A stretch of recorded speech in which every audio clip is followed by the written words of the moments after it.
Hello, everyone, and thanks for coming down and sitting with me today to talk about another true crime story. I have a little bit of a different setup today. I want to get my skeleton tapestry hung behind me, but the lighting is better in here because I have my vanity. But anyway, so today we're going to be covering crimes that happened during the week of January 12th through the 18th, and today we're going to be talking about another unsolved case, one of the most largest unsolved U.S. cases, and one of the most brutal murders as well, in accordance to being unsolved. And it's taking place again in California, specifically Los Angeles, California. And this terrible tragedy was discovered on January 15th, 1947, but this person may have died, they think, the day before, January 14th.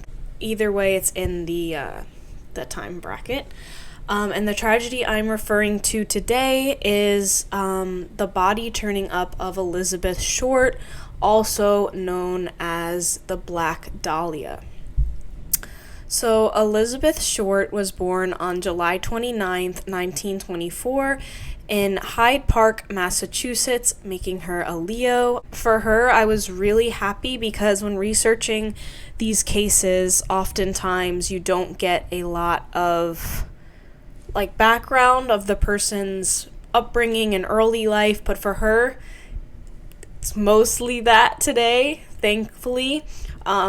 I'm happy to talk about that. I'm happy to talk about them when they were alive as well, because it's a life that ended so terribly and tragically that we should discuss what she did do in her life when she was alive. Her parents were Phoebe and Cleo Short. She had 4 sisters, Virginia, Dorothea, Eleonora, and Muriel.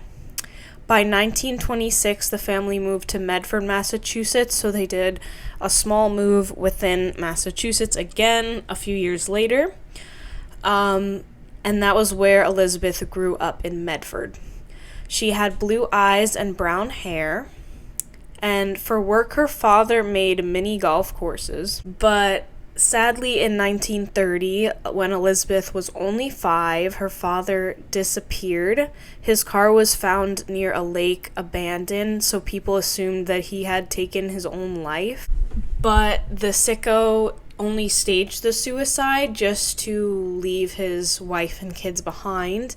So he left Phoebe a single mother of 4, which is terrible. Later on, he tried to apologize and win her back, but she was like, nope, not gonna happen, goodbye. And he cried like a little baby and ran all the way from Massachusetts to the West Coast, in California. It seemed as though Elizabeth was the only one who kind of remained contact with him. Like I said, the mother wanted nothing to do with him, for obvious reasons. But Elizabeth still kind of wanted to maintain a little bit of contact with her father, which every right she has. In 1940, Elizabeth was sent away to Florida during the winter because she had really bad asthma, so I guess the cold was just not good for her. And when she would get back, she would just bounce back and forth between Florida and Medford. And she had a job as a waitress, I think, in both states. And her family and friends called her Betty. And by the end of 1942, Elizabeth turned 18. She began to get interested about lots of things. One of Elizabeth's biggest passions was movies. She wanted to be an actress. She was an aspiring actress. And her dad lived in California, so that's the perfect opportunity for her to visit because California is known for Hollywood and movies and all that junk.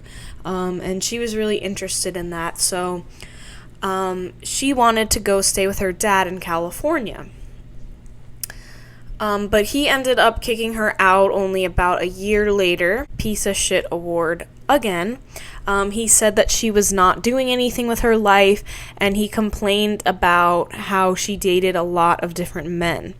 Mind you, she was only 18. Lots of people date a lot of people at 18. So her dad was just something else. Her dad was such a jerk.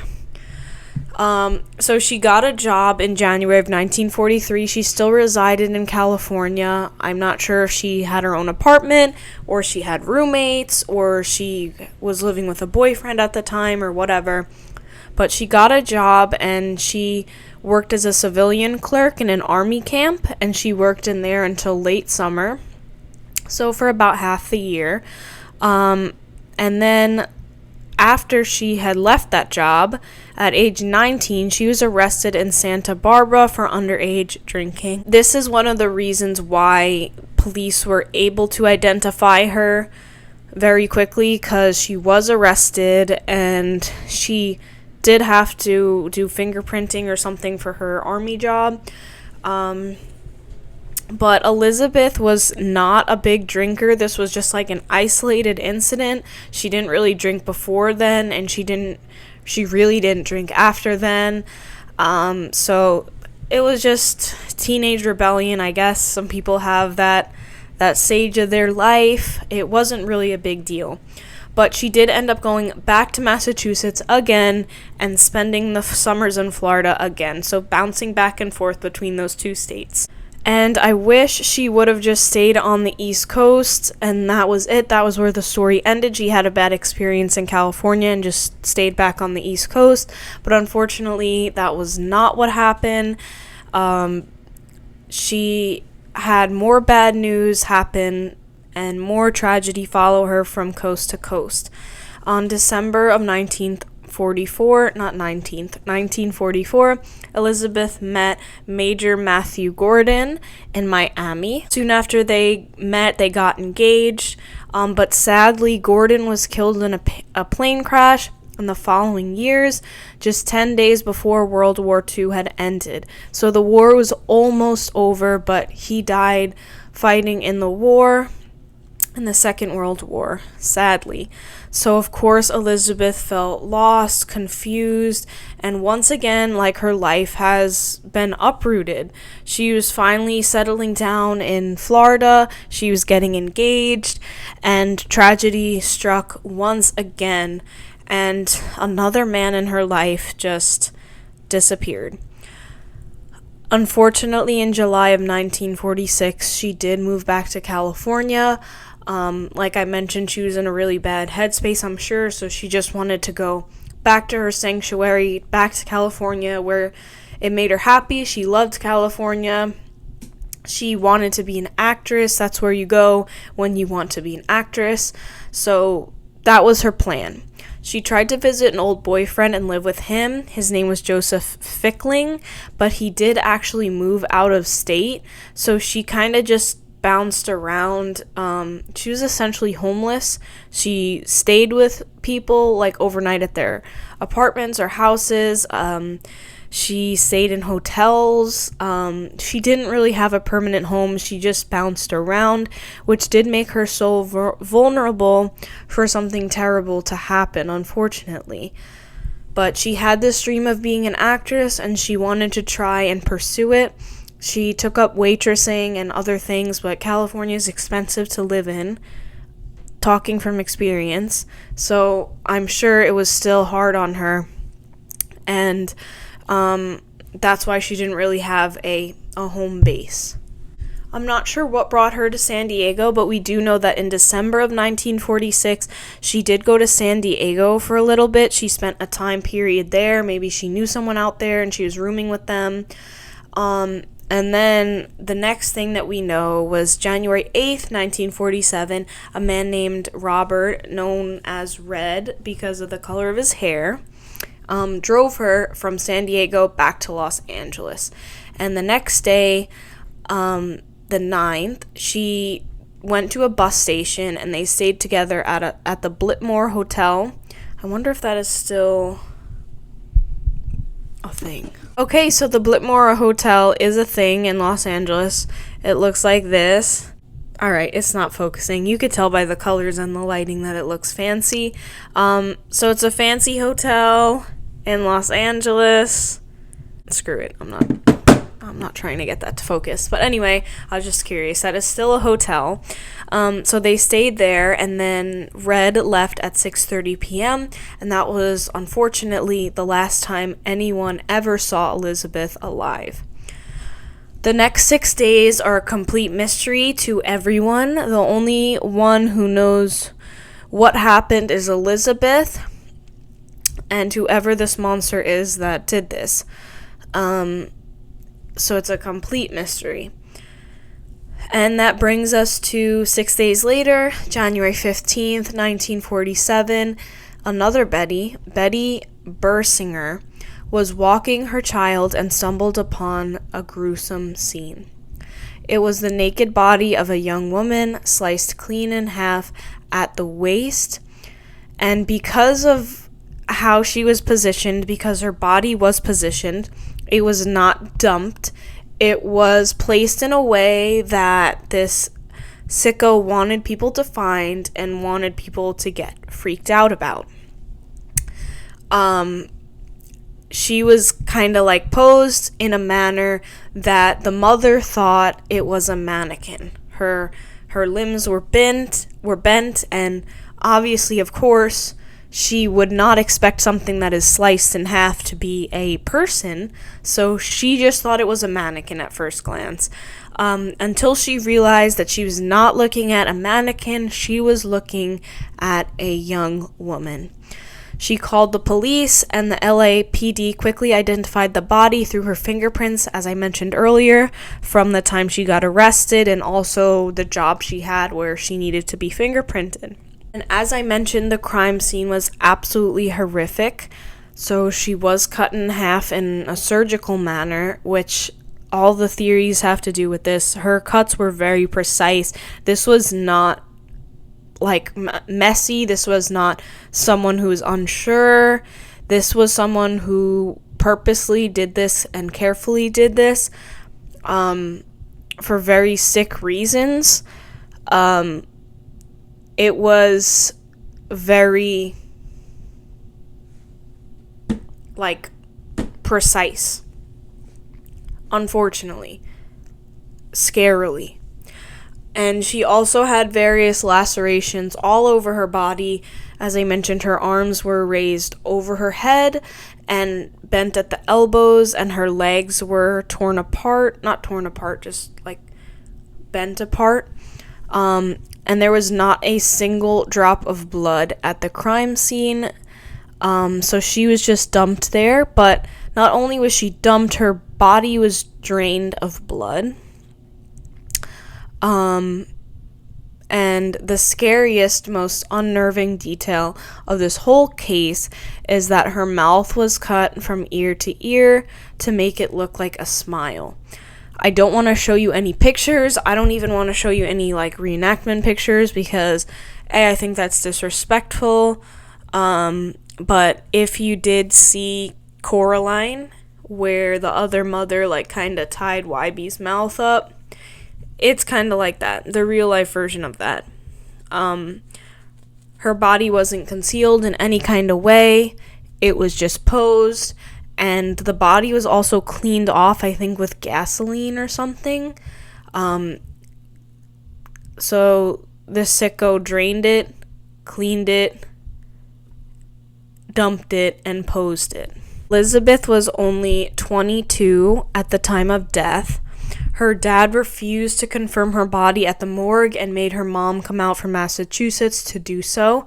He also did not attend her funeral. So a grade A asshole till the very end.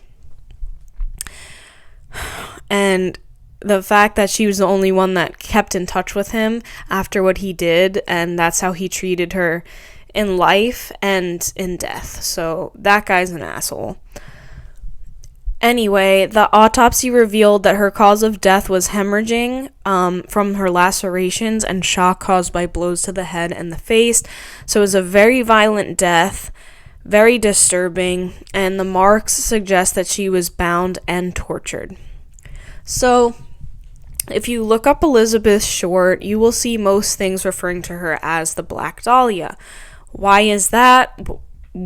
Why aren't they calling her Elizabeth Short? Why are they making up this nickname for her? Apparently, there was a movie that came out called The Blue Dahlia in 1946 where a man is suspected of murdering his wife. Elizabeth had dyed black hair and often wore black, so the media just named her the Black Dahlia. Personally, I think this is wildly inappropriate. Her name was Elizabeth, she was a person, and her nickname was Betty, not the Black Dahlia. Usually they make nicknames for killers, like, to kind of make fun of them and poke fun of them, but to make a nickname for a victim is just gross. I don't like that at all. That's why I'm calling her Elizabeth throughout this whole video. I'm not referring to her as the Black Dahlia. I just want to get that out of the way because that's what she's known as more. Most people know that other than her real name, which is sad. Sorry for the quick side rant, but this poor woman has just been disrespected in the media so badly. I first heard about this case in American Horror Story. I cannot say horror. And they disrespected her so badly. They made her as a character in season 1 of Murder House, and I didn't even know that was a real person until I looked it up, and it was a real person. I don't know why I looked it up. It was just, I don't know. I think they were talking about it in the show like it was a real person or something. But anyway, I thought that was so inappropriate, and they completely made a mockery of her and disrespected her in so many ways that is just ridiculous. But yeah, when I found out she was a real person, I was like, why the heck would they portray her like that? Needless to say, I don't watch that show anymore. I don't support that. I'm not surprised, though, because that's what California does, is glorify and glamorize everything. But you shouldn't support that either. So, who did it? Obviously, the police suspected Red, since he was the last person to see her alive. But he passed 2 lie detector tests, and he did have an alibi. He ended up dying years later. I don't know why that's important, because I think it was like 20 or 30 years later, but I remember reading that, and I was like, okay, so since he's dead, that means he didn't do it? But anyway, were a lot of other suspects, but none of them could be proven. She did know a lot of people, so it was kind of very hard. There were multiple suspects, multiple people who it could have been, but nobody knows for sure. There was no evidence to tie to anyone. That's crazy. There was no DNA on her body at all. For, what? I don't know if there was. Oh, I'm stupid. I already told you. It was washed. I literally said that 5 minutes ago. Her body was clean, so no, there was no DNA found on there. And I don't even think DNA was a thing back then. Don't quote me on that. But anyway, a few weeks later, an envelope was sent to the Los Angeles papers with a cutout letters, creepy magazine cutout letters, who's that guy? The Zodiac Killer, kind of like that. And it said, here is Dahlia's belongings. I'll show you a pic on the screen of what that envelope looked like. And they actually did have Elizabeth's belongings. It had her birth certificate, photographs of her, and her address book with some pages ripped out. Sketchy. But it was all cleaned with gasoline, just like her body. So 100% the sender of that letter was her killer. Did the police figure it out after that? No. Just like the Zodiac Killer, because seems like all these people in California are taunting the police, and the police can just never catch them. They caught Richard Ramirez, though. They did. Anyway, in her address book, there was about 75 men in her, address book written down. As I mentioned, though, she was kind of homeless. She did kind of just, flip-flop around to people's houses. So to have a bunch of people in an address book at such a young age, isn't that crazy? but they all claim to know her briefly. So it must have just been people, like I said, she just met up with, dated very briefly, and then just moved on. So nobody really had anything to say about her except for the fact that they knew her briefly. So the address book was a dead end. There were pages ripped out. So there's not much that they can do. On the 25th of January, her shoes and purse were found in a dumpster miles from the crime scene, which is also very weird. You'd think he'd, like, burn that or something since he was, like, so, like, trying to hide evidence and stuff. But it was just in the dumpster. Police believe, their number one theory was that it was somebody in the medical field because of those precise cuts. Not your everyday average Joe would know how to dissect and chop up a body like that unless they had some kind of medical school training. So they did get a warrant to a medical school nearby, but again, dead ends, no leads. There was a lot of false confessions, a lot of possible links to other murders, but it essentially still remained a cold case. Still today, it is a cold case. If you look up suspects, there's like 80 suspects. The two main suspects that I saw, I'll pop up pictures. I'm not sure who is who. This might not be them. That's what came up. Leslie Dillon and Mark Hansen and Jeff Connors. 3, not 2. Mark Hansen was a name that was on the front of the address book and allegedly had Elizabeth stay there for a couple nights. He was the owner of a nightclub in LA, and he had friends with the LAPD. Sketch.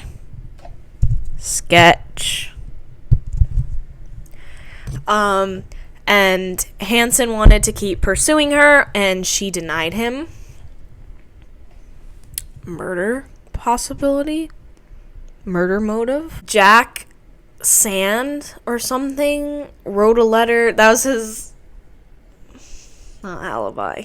What's it called when you use a fake name? Alias. Said that a guy named Leslie Dillon said that Jeff killed her because she threatened to reveal an affair he had with her. And Dillon knew details about the police about the case that the police did not reveal. But either way, no one was ever charged. This was all conspiracy. This was all nobody knows. She was buried in the state of California, which he loved, in Oakland, California. And whoever it was is probably long dead now and we'll never know. I mentioned this in the last case, like with the Zodiac killer. Like, why can't you just let us know? Like, if you're gonna, like, die, like, why don't you just, like, let us know at least, to give her family closure, just to give people closure? Like, you're gonna die anyway. Like, if you're dead, why does it matter if people knew that it was you or not? Like, why didn't they write a little note, like, and hide it in their house? And then when they died and they cleared out their house, they would know that. But like I said, there was a lot of false confessions too for some reason. I don't know why. Also, another crazy story is a woman named Janice Noten said that she witnessed Elizabeth Short's murder. It was her dad that did it, she says, and she uncovered it through therapy,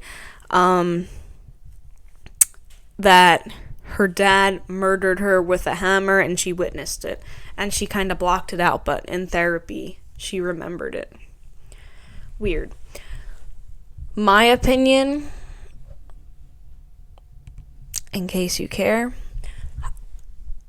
a lot of people think it has to do with affairs. Like, she had an affair with someone, or she didn't want him anymore and they killed her.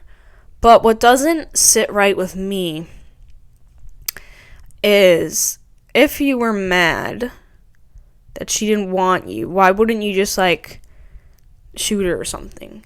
Or, like angry murder. I'm not saying that that's right. It's just saying, like, the manner in which she died doesn't make sense for that theory, because, yes, she died from blows to the head, but, like, to to chop her up like that and make a smile on her face is just sick. Like, that's just sick. So that's why I feel like it's something more sinister than that. I don't think it was just an affair. I don't think it was just mad that she denied them. This was just a deeper, more sinister thing, because this is weird. It's beyond weird. It's not normal, like passion filled murder. Like, it's just weird. Anyway, very sad story. This was always one of the stories that bothered me more than any other case, I would say. This is definitely up there for sure. Except for the fake murder in Dexter. The one in season 4. But yeah, so it's hard to talk about this case because it is very upsetting, and like I said, it is like one of the worst cases I've ever heard. But I did want to talk about it. For those of you who may not know about it, I hope her family just kind of had peace with it, even though they didn't know what happened. I hope they know, like, they thought that she was still, a happy spirit watching them, even though she died in such a brutal, unfair way. But please let me know what you guys think. What do you think happened? Do you have any suspects you believe really did it? Have you heard this case before? What do you think about this case? Please, I would like to know your guys' thoughts on this, and we could have a discussion about it in the comments. If you would rather watch the podcast version, it's also on Spotify as well. If you just want to listen to the story, I also have an Instagram. And yeah, thank you for watching. Please make sure to like and subscribe. It would help me out, and I hope you all have a beautiful day. Bye.